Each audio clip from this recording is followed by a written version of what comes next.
Merci beaucoup.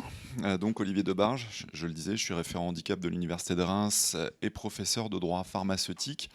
Et donc je vais évoquer aussi cette question du parcours de soins des personnes en situation de handicap.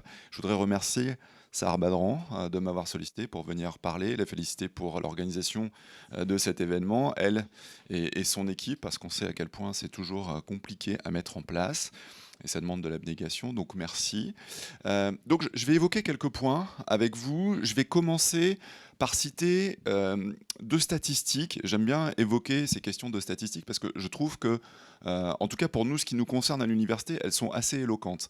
En 2010, il y avait 98 étudiants qui étaient accompagnés par la mission handicap et qui bénéficiaient d'aménagements.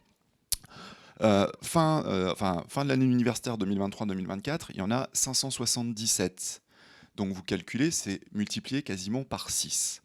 Quand on regarde les personnels de l'Université de Reims, les bénéficiaires de l'obligation d'emploi, qui sont également accompagnés, en 2018, il y en avait 63 et en 2022, 97. Et aujourd'hui, il y en a plus de 100, je crois que c'est 108 de mémoire, qui donc sont accompagnés par l'université.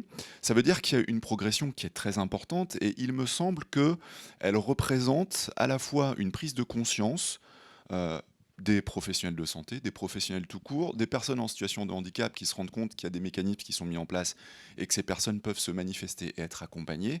Et ça montre bien que il est nécessaire de trouver aussi des ressorts, des capacités à accompagner ces personnes. Et nous, Université de Reims, nous nous adaptons. Ça veut dire que l'équipe, elle est, en termes simplement de personnes qui interviennent, elle est plus conséquente aujourd'hui parce que j'évoquais 2010, il y avait une personne qui accompagnait les étudiants. Aujourd'hui, dans la mission handicap, il y a plusieurs personnes qui sont dédiées à l'accompagnement de ces étudiants. Il y en a 3, plus une personne qui est responsable du service justement d'accompagnement des étudiants, plus un référent handicap que je suis, plus d'autres personnes. Et c'est transversal parce que toutes les directions de l'université et les services sont concernés aujourd'hui et nous échangeons avec eux sur ce plan. Le deuxième point que je voulais aborder avec vous porte sur les situations de handicap. Ce qu'est le handicap aujourd'hui. Moi, je vous disais, je suis professeur de droit pharmaceutique, droit de la santé, et évidemment, les textes, les normes qui sont appliquées m'intéressent beaucoup. La loi du 11 février 2005, que nous connaissons toutes et tous ici, nous allons fêter les 20 ans de cette loi. Cette loi, elle est toujours actuelle, et quand on se penche sur la loi, et qu'il y a la définition du handicap qui était évoquée à l'instant, et les types de handicap qui sont concernés, quels sont ces types de handicap? On va trouver du handicap moteur, le handicap sensitif, le handicap mental, le handicap cognitif, le handicap psychique. Et en fait, qu'est-ce que ça nous apprend? Mais c'est qu'il y a en fait des situations qui sont extrêmement différentes les unes des autres. Et ça soulève quand même une question importante, c'est comment accompagner des personnes qu'on peut dire être atteintes de handicap et qui sont dans des situations qui sont extrêmement variables, que ce soit pour les professionnels de santé, que ce soit pour les juristes, le législateur, trouver des solutions adaptées et parfois générales à des situations qui sont aussi différentes, c'est très compliqué. Et je vais citer ici un auteur, Mireille Delmas-Marty, qui est un très grand professeur de droit, malheureusement décédé aujourd'hui, et qui disait « Le droit a horreur du multiple ». C'est très compliqué quand des textes sont adoptés, je le disais, par exemple une loi pour le handicap, d'avoir un texte qui puisse répondre à toutes les questions qui sont soulevées, toutes les situations en matière de handicap. Et donc ça, c'est une vraie question parce que ici, on est en train d'évoquer des solutions, des parcours qui peuvent être proposés, notamment pour les soins dentaires et peut-être plus globalement même en matière de santé. Et on se rend compte que selon le handicap, la situation que connaît la personne qui peut être face à vous, c'est vrai que ça va appeler peut-être des réponses qui vont être extrêmement variables et qu'il est compliqué d'être capable de s'adapter dans ces situations-là. Et j'évoquais donc les normes. Quand on regarde, on a cité la loi du 30 juin 1975 qui évoquait notamment la possibilité pour les personnes en situation de handicap d'être dans des milieux normaux, des milieux habituels, que ce soit par exemple pour tout ce qui est accès aux bâtiments, que ce soit pour l'enseignement, que ce soit dans d'autres domaines, cette question, elle était très importante. Évidemment, la loi du 11 février 2005 qui a apporté tellement d'innovation et d'évolution pour ce qui concerne le handicap, que ce soit institutionnel, les MDPH, enfin, je ne vais pas vous rappeler tout ce qui est contenu dans cette loi, et aussi le droit à la compensation, c'est-à-dire la capacité justement à compenser les difficultés qui sont rencontrées par les personnes en situation de handicap, et en fait de leur permettre de s'adapter aux difficultés qui sont rencontrées. Pourquoi est-ce que j'évoque ces aspects avec vous? Parce que maintenant, je vais venir sur cette question de parcours, et là, reprendre finalement l'aspect plus juridique et chercheur. On se rend compte qu'aujourd'hui, il y a une évolution du paradigme de l'accompagnement et de la prise en charge des patients, parce que vous connaissez le parcours coordonné de soins qui est mis en place, qui a notamment été introduit avec la loi du 13 août 2004 et qui permet à une personne qui a un médecin traitant d'aller voir ce médecin traitant, et ce médecin traitant va orienter le patient vers ensuite des professionnels de santé qui sont concernés par les pathologies, par les questions qui doivent être traitées pour le patient concerné. Et on se rend compte que eh bien, cette approche-là, qui est une approche finalement qu'on pourrait qualifier de descendante, c'est-à-dire que le professionnel de santé, le médecin traitant, va prendre des décisions pour le patient et va déterminer un parcours pour lui. Aujourd'hui, on se rend compte qu'il y a une volonté de faire évoluer cette approche et ce paradigme, et qu'il y a ce qu'on appelle le parcours patient, entre guillemets, et qui va permettre de partir du patient lui-même et maintenant de construire un parcours en fonction des caractéristiques de ce patient. C'est-à-dire que, et je pense notamment au handicap, l'idée c'est de dire ces caractéristiques-là sont prioritaires, il faut écouter le patient, et le patient en situation de handicap, être capable de construire un parcours avec des professionnels. Et je vais vous dire un mot sur la question des compétences de ces professionnels, de ces missions qui sont mises en œuvre, et de se dire donc, par exemple pour quelqu'un qui est en situation de handicap, alors qui peut rencontrer un handicap effectivement lié à, je sais pas moi, il n'y a pas très longtemps on m'a demandé d'intervenir au niveau de France Alzheimer et d'évoquer les questions liées à la maladie d'Alzheimer. J'évoquais un parcours patient qui concernait aussi bien des professionnels qui sont des gérontologues, mais aussi qui associaient des professionnels du secteur social, des aidants, et même les personnes qui sont issues des familles de ces personnes en situation de handicap, et un parcours qui est construit comme ça, en prenant en compte, et qui est un parcours innovant, justement ces caractéristiques que j'évoquais avec vous. Et ce qui est important aujourd'hui, c'est qu'on se rend compte, quand on regarde les lois qui sont adoptées, on évoquait à l'instant le maillage territorial. Ces questions territoriales, elles sont fondamentales parce que la désertification médicale est évidemment une réalité. Pour y répondre, il y a beaucoup de mécanismes qui sont aujourd'hui introduits. Alors je ne vais peut-être pas revenir sur tous ces mécanismes techniques, mais vous en connaissez certains. Et ne serait-ce que, par exemple, l'évolution des compétences qui sont aujourd'hui applicables par les professionnels de santé. Je vous donne un exemple qui me vient à l'esprit, mais les pharmaciens, aujourd'hui, ils peuvent dispenser des médicaments qui sont soumis à prescription obligatoire dans le cadre de protocoles qui sont, par exemple, conclus. En fait, c'est une illustration d'une évolution qui est en fait beaucoup plus marquée. Initialement, c'était notamment le monopole médical et le monopole des médecins et en fait des monopoles professionnels qui ont été délimités, des frontières qui sont délimitées, des professionnels de santé qui ont des diplômes, qui suivent des cursus et qui évidemment vont mettre en œuvre ces compétences sur la base de ces diplômes. Et quand on regarde la définition de ces professions de santé aujourd'hui, d'ailleurs on a tendance à évoluer, y compris dans le Code de la santé publique, pour s'écarter un peu de cette question des compétences et évoquer plutôt justement ces missions qui sont mises en œuvre. Donc la volonté c'est quoi? C'est de permettre à ces professionnels de santé, et je vais reprendre un terme qui vient d'être employé dans le cadre d'une action coordonnée, de répondre à ces besoins et avec des parcours qui sont mis en œuvre.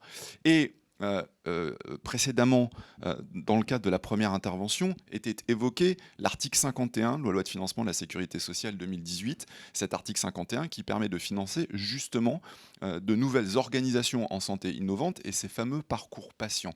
Et quand on se penche sur ces parcours qui sont financés actuellement, je regardais avant de venir, il y a par exemple un parcours patient qui s'appelle Handinove, et ce parcours patient concerne deux régions, la Bretagne et la région PACA, et sur 2 ans, l'idée c'est de mettre en place des équipes mobiles qui vont concerner à la fois des parcours en milieu hospitalier et des parcours pour des soins de ville, et d'être capable de répondre aux besoins des personnes qui sont en situation de handicap et par rapport à simplement la difficulté à accéder aux soins qui sont les soins nécessaires, et des équipes mobiles donc qui sont constituées de professionnels de santé notamment, et qui vont leur permettre de plus facilement accéder à ces soins. Et Qu'est-ce que ça révèle?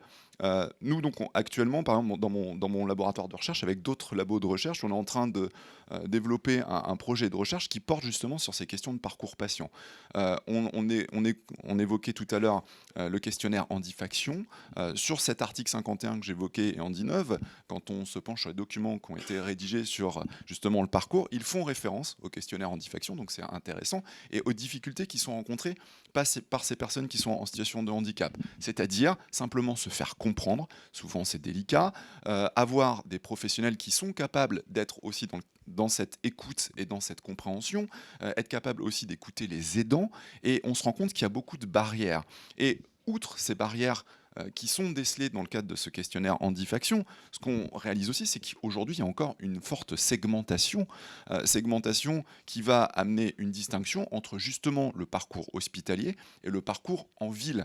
Et il est délicat de surmonter cette segmentation aujourd'hui. L'objectif, c'est donc de permettre aux professionnels de santé de développer des actions qui sont coordonnées, qui vont être développées de différentes façons. Vous connaissez peut-être, et sur le plan territorial, les CPTS, Communautés professionnelles territoriales de santé. Pour le milieu hospitalier, les groupements hospitaliers de territoire, avec l'idée d'avoir une approche qui est mutualisée et de faciliter justement cette coordination et cette mutualisation des soins.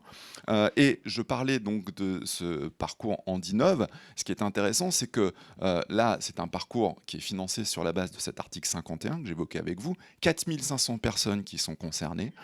Parcours donc qui est mené, et cette expérimentation qui est menée sur 2 ans.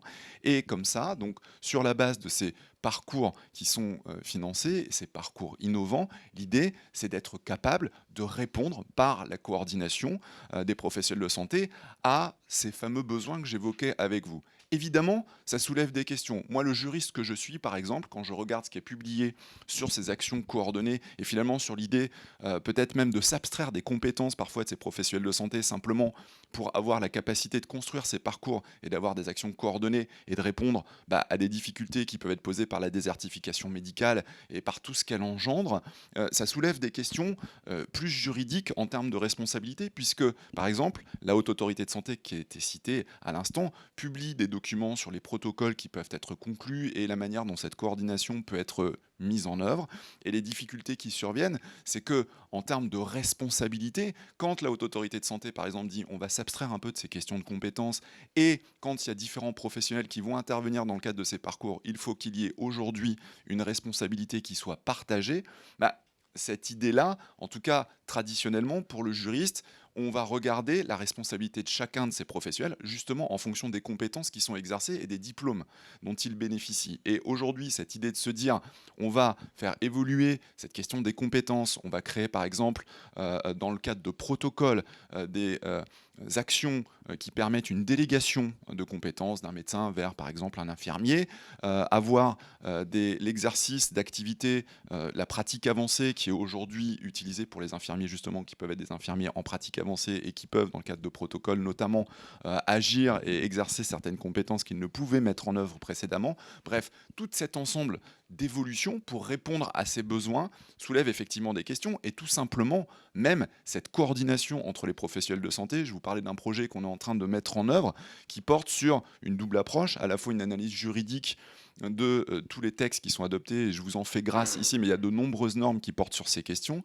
et à côté de cela aussi, les professionnels, comment est-ce qu'ils peuvent coordonner leur action? Parce qu'on peut toujours dire, on va effectivement mettre en œuvre des actions, des parcours, des protocoles qui seront conclus, on va permettre une bonne coordination de ces professionnels de santé, mais dans les faits, ça n'est pas toujours évident, et on se rend compte qu'il y a des freins et même toujours des difficultés assez marquées pour mettre en œuvre cette coordination. Donc quand on évoque ces solutions qui sont aujourd'hui applicables, et ce que ça peut être sur un plan, ce que ça peut donner sur un plan plus prospectif, on se rend compte qu'effectivement, il y a une évolution de ce paradigme dont je vous parlais. Nous sommes probablement aujourd'hui dans une phase transitoire sur ces questions, mais toutes ces innovations sont particulièrement intéressantes, et il me semble qu'en tout cas, elles montrent un chemin qui va dans le bon sens, c'est-à-dire la prise de conscience de toutes ces situations qui sont variées, des réponses aujourd'hui qui sont des réponses différentes à celles qu'on pouvait donner précédemment, parce qu'on met au cœur de la décision et du parcours qui est construit le patient ou la personne qui est en situation de handicap. Donc